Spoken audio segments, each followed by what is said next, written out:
Bonjour chers élèves, j'espère que vous allez bien. Dans cette vidéo, nous allons voir une séance de langue et communication destinée aux élèves de la deuxième année du cycle secondaire collégial, période 4, le théâtre, séquence 4, les péripéties, manuel, le français au collège. Aujourd'hui, on va voir le sentiment d'indignation dont l'objectif est d'exprimer le sentiment d'indignation. Mais avant de commencer cette leçon, j'aimerais bien faire un petit rappel concernant ce semestre. Quel est le projet de cette période? Oui, c'est très bien. Le projet de cette période, c'est produire et jouer une pièce de théâtre. Et quelle est la structure d'une pièce de théâtre? Oui, c'est très bien.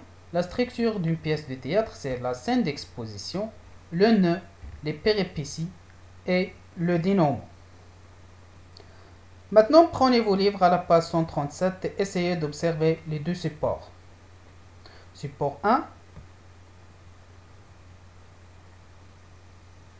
Qu'est-ce que vous observez sur ce support-là? Oui, c'est bien. J'observe une illustration ou bien une image. Que représente cette image? Oui, bravo. Cette image représente une jeune femme en colère. Maintenant, observez l'image et décrivez le visage de la jeune femme. Faites une petite description du visage de la jeune femme. Oui, c'est bien. Cette femme a un visage tendu, une bouche ouverte et les dents serrées. D'après cette illustration ou bien cette image, quel est le sentiment exprimé par la jeune femme? Oui, c'est très bien. Le sentiment exprimé par la jeune femme, c'est le sentiment de colère, de rage et d'indignation. Maintenant, passons au support numéro 2. On va faire une petite lecture. Chimène, Elvire, où sommes-nous? Et qu'est-ce que je vois? Rodrigue, en ma maison. Rodrigue devant moi. Dans Rodrigue, 4 mots seulement.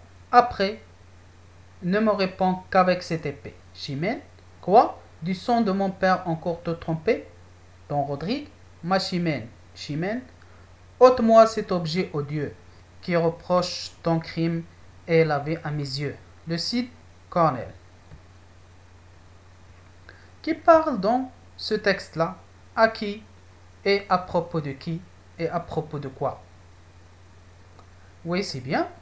C'est Chimène qui parle à Elvire et à Don Rodrigue à propos de son père et à propos aussi de l'assassinat de son père. Deuxième question. Indique le sentiment qui agite Chimène à l'égard de Rodrigue. Autrement dit, quel est le sentiment éprouvé par Chimène à l'égard de Don Rodrigue? Oui, c'est très bien. C'est le sentiment de colère et d'indignation.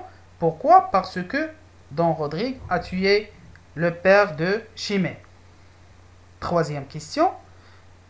Relevez les moyens utilisés pour exprimer le sentiment d'indignation. Oui, bravo. Les expressions sont « Où sommes-nous et qu'est-ce que je vois ?» Ici, il s'agit d'une interrogation qui exprime l'indignation. Ensuite, on a « Quoi? Ôte-moi cet objet odieux ?» On a ici l'adjectif odieux qui exprime la colère et l'indignation. Je retiens. L'indignation est un sentiment de colère que l'on éprouve devant une injustice. Pour exprimer l'indignation, on utilise soit des verbes comme enrager, s'indigner, s'énerver, se fâcher, ou bien des adjectifs comme affreux, infâme, odieux, scandaleux, ou bien des noms comme l'indignation, la colère, la rage, la fureur, ou bien des phrases interrogatives et des phrases exclamatives et impératives. Passons aux exercices de la rubrique Je m'entraîne, page 138. Premier exercice. Je relève parmi les énoncés suivants ceux qui traduisent le sentiment d'indignation. Quel talent! Comment as-tu pu de faire une chose pareille? J'admire ton comportement. Mais c'est odieux ce que je vois là.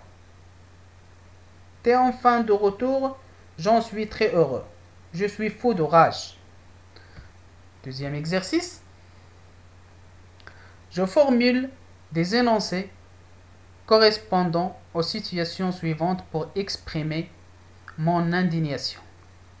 On a des situations, on va chercher les énoncés qui correspondent aux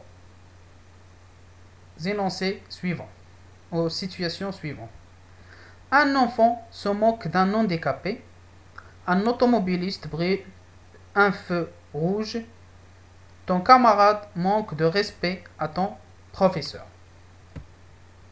Correction. Les phrases qui expriment le sentiment d'indignation sont « Comment as-tu pu faire une chose pareille ?» Il s'agit ici d'une phrase interrogative. « Mais c'est odieux ce que je vois là. » Il s'agit de l'adjectif « odieux » qui exprime l'indignation et la colère. « Je suis fou de rage. » La rage ici, c'est un nom qui veut dire la colère et l'indignation. Deuxième exercice. Un enfant se moque d'un handicapé. Ce que vous faites est vraiment honteux. On a ici l'adjectif honteux qui exprime la colère et l'indignation. Un automobiliste brûle un feu rouge. Comment as-tu pu de faire une chose pareille? Ici, on a exprimé l'indignation à l'aide d'une phrase interrogative. Dernière phrase. Ton camarade manque de respect à ton professeur. Ton comportement m'a enragé. M'a enragé, on a ici exprimé l'indignation à l'aide du verbe enrager. Voilà, c'est la fin de cette vidéo. Merci pour votre attention. À bientôt.